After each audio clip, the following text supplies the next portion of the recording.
of giants. Excuse me. I really love that video. That was beautiful. I want to give him, I just want to give you guys a hand. Everybody put that video together.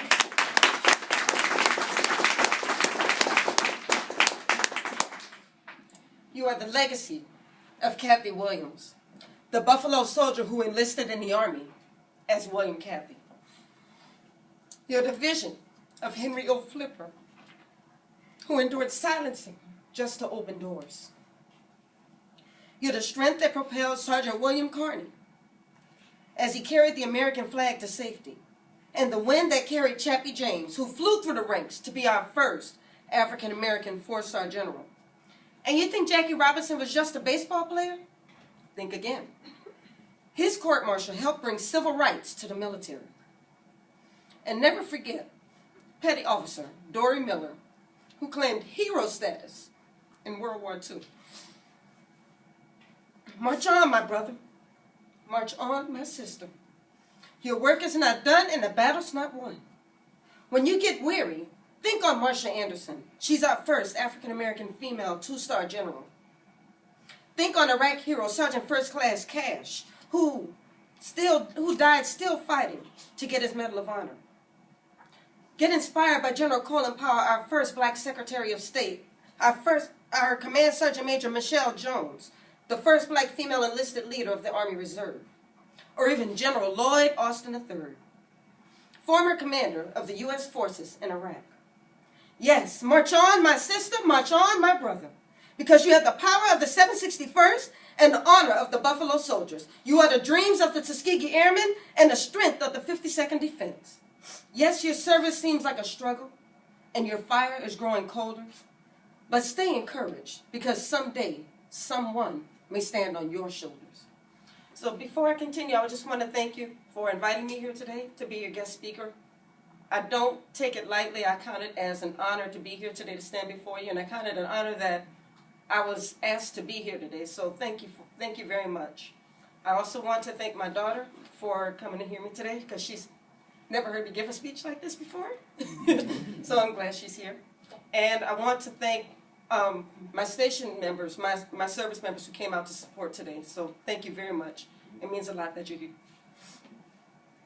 So I wrote this poem that I just read to you about 5 years ago for my church's Black History Month program.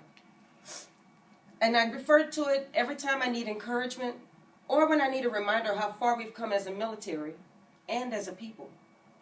These men and women are celebrated as modern and historic heroes who blazed trails for the service members of today. Many of them went through trials we cannot even imagine today.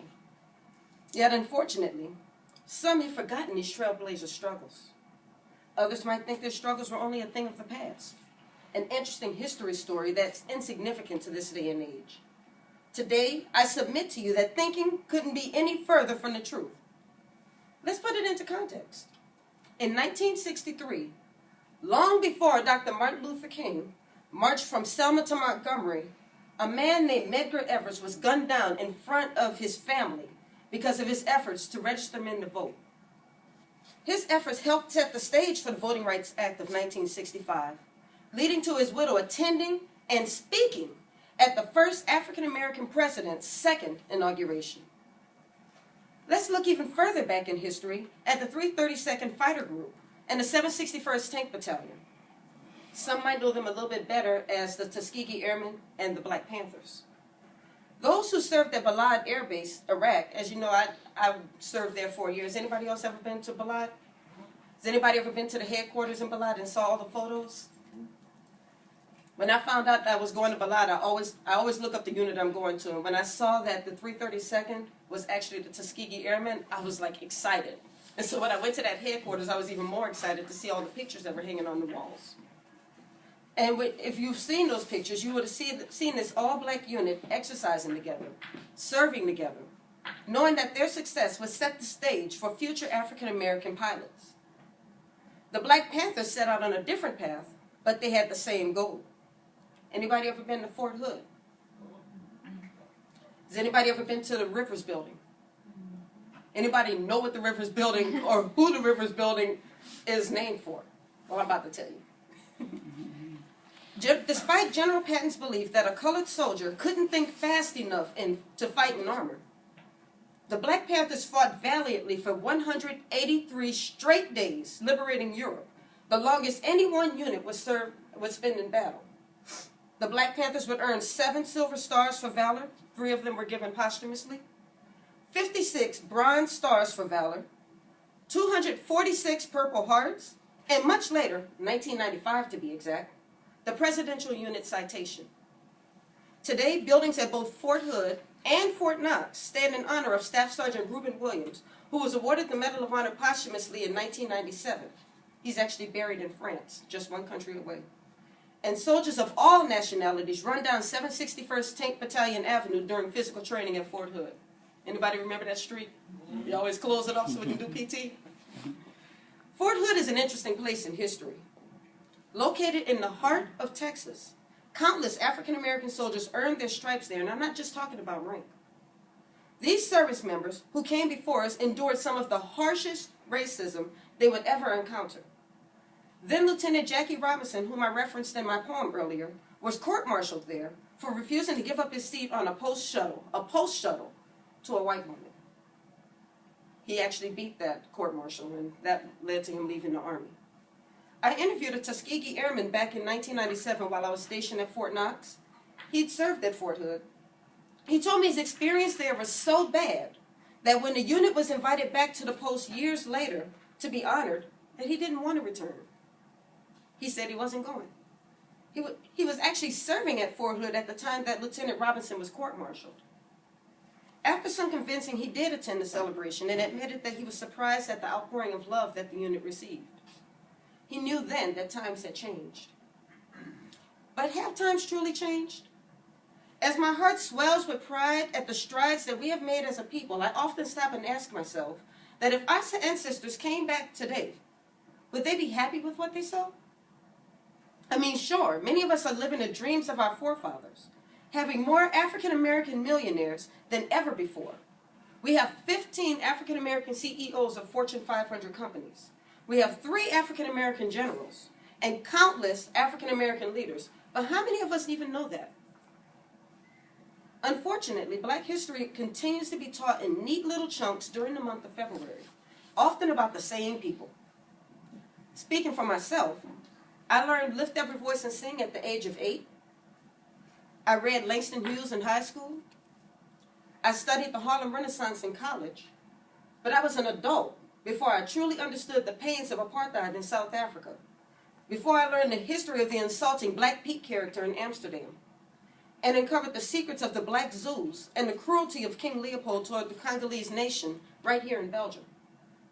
This is not just Black history, it's world history, and it should be treated as such.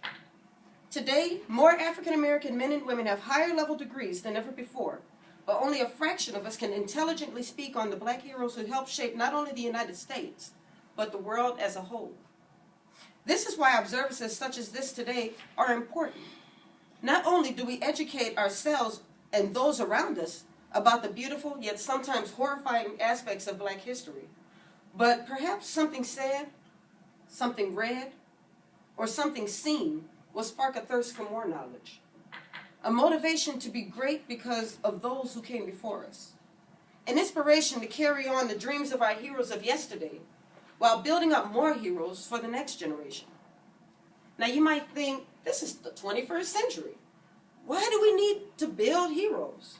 Haven't we achieved the dream by now? It's time that we stop dwelling on the past and start looking to the future. Well, in some ways, you might be right. However, how can we appreciate where we are today and prepare our places in the future if we don't understand our past? We should know how it feels to visit neighborhoods like Tremaine, New Orleans, America's first African-American neighborhood, or Eatonville, Florida, the country's first city to be incorporated by African-Americans. We should feel a sense of pride when sitting in First African Baptist Church in Savannah, Georgia, the first African-American church which was built by slaves on their supposed off days. Education, something that our ancestors died trying to pursue, should be treated as an honor and a privilege to attain. We stand on the shoulders of those who fought and marched and lobbied and worked and even died to make it possible for us to get where we are today. They didn't do it just to make their mark on African American history, but to change history as a whole. Because of them, and to a large degree, our own actions today, we could be sitting amongst the next Ursula Burns, Barack Obama, John Lewis, Carol Moseley Braun, or even Shaka Zulu or Toussaint Louverture. Or maybe the heroes of the future won't be famous. Maybe they will be the unsung heroes, like that special teacher, that motivating NCO, that inspirational mentor, or just a good friend who has the capacity of encouraging someone else. In that video, I really was happy to see that people didn't just choose the folks that everybody knows. People said that their NCO was the person that they admired, or their mother was the person who they admired. You never know who's going to be that hero. You don't know if you're going to be that hero in somebody else's life. If we don't take the time to learn and understand our history, the heroes of tomorrow will never understand what it means to make them special, or what it is that makes them special. As I conclude, I would like to share with you a story that I feel makes me special. When I graduated from John F. Kennedy High School in New Orleans, my family was proud.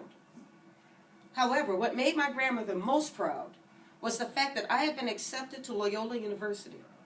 You see, as a child, she was quite familiar with the university. She had attended a small private college, a small private high school just down the street from the campus. Gilbert Academy was an all-black school in a very white, very affluent neighborhood. The school produced people like civil rights activist and former mayor of Atlanta, Andrew Young. To give you a little more context into New Orleans was a major port city during slavery. The circle where slaves were auctioned to their potential masters still stands in the center of downtown today. Race was so strong that even today, remnants of light and dark-skinned lines are still evident in some neighborhoods.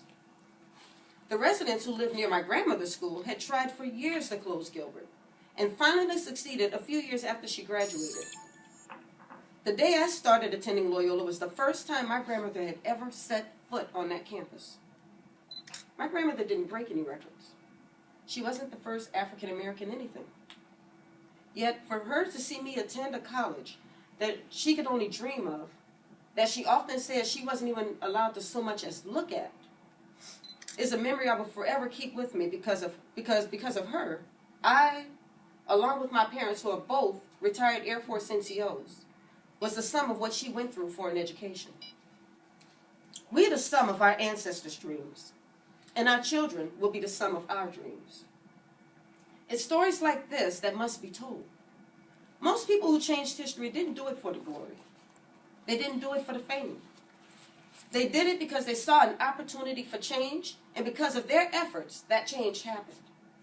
Still, some people don't set out to change anything. They, like my grandmother, just want to survive. And their survival helped make the world a safer place for those who will come after them. When we are successful, not rich, not famous, but successful, we show them that their sacrifices were not in vain. And this is what makes us heroes. Thank you.